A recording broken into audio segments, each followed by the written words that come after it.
অসুস্থ প্রত্যেককে সুস্থ করে দাও আল্লাহ। এখানে গরিব আমরা মুসলমান ভাইরা তোমার শাহী দরবারে হাত করেছি আল্লাহ, আমাদের সকলকে তোমার খাঁটি গোলাম হওয়ার তৌফিক দিয়ে দাও আল্লাহ।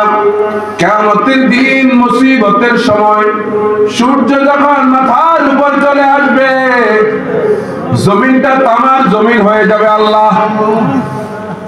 মেহেরবানি করে আজকে এই কোরআনের মাহফিলের জন্য যারা নিজেদের সময়গুলোকে কোরবান করে এখন গভীর রাত পর্যন্ত প্যান্ডেলের মধ্যে বসা, আল্লাহ তোমার শাহী দরবারে বলছি এই মুসলমান গুলোর দিকে একবার তোমার রহমতের দৃষ্টিতে তাকা আল্লাহ। ওই কিয়ামতের দিন মেহেরবানি করে তোমার আরশে আযমের নিচে ছায়ার ব্যবস্থা করে দিও আল্লাহ।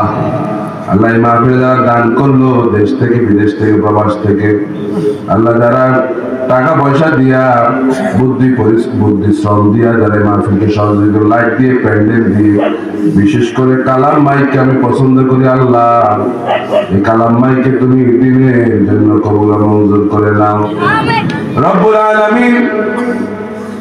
আমার সামনে আমার মুরব্বীরা হাত উঠাইছে আল্লাহ, অনেকের দেখতেছি এক পা কবরে চলে গেছে, এখন গভীর রাত তোমার কোরআনের জন্য বসা আল্লাহ। এই কোরআনের উসিলায় তাদেরকে তুমি মাফ করে দাও আল্লাহ। আমাদের যাদের অভাব আছে আল্লাহ অভাবগুলো মোচন করে দাও। অনেকে আছে ঋণগ্রস্ত, মাওলা ঋণগুলো পূরণ করার তৌফিক দিয়ে দাও। অনেকের পরিবারের মধ্যে শান্তি নেই, বউয়ের কথা শুনে না আল্লাহ, প্রত্যেকের পরিবারের মধ্যে শান্তি দিয়ে দাও। তুমি তাকে নেক হায়াত দান করে দাও এবং দিনের জন্য কবুল মঞ্জুর করে নাও। আজকের মাহফিলের সভাপতি সাফাত হোসেন সুমন, তুমি তাকে কোরআনের জন্য কবুল মঞ্জুর করে নাও।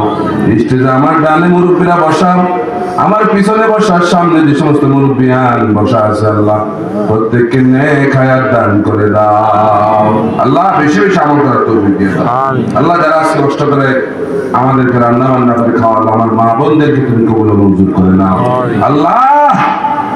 যারা কষ্ট করে রান্না করলো তাদের প্রত্যেককে তোমার নেক বান্দি হিসেবে কবুল করে নাও। বিশেষ করে আল্লাহ এই এলাকায় যা দেখলাম পর্দার অবস্থাটা একেবারে শোচনীয় আল্লাহ, মা বোনদেরকে পর্দার সহিত চলার সেই তৌফিক দিয়ে দাও আল্লাহ। নামাজ পড়া যেমন ফরজ আল্লাহ, পর্দা করাও তো ফরজ, মা বোনদেরকে বুঝার তৌফিক দিয়ে দিও আল্লাহ। পর্দার সহিত চলতে পারে সেই তৌফিক দাও। রব্বানা তাকাব্বাল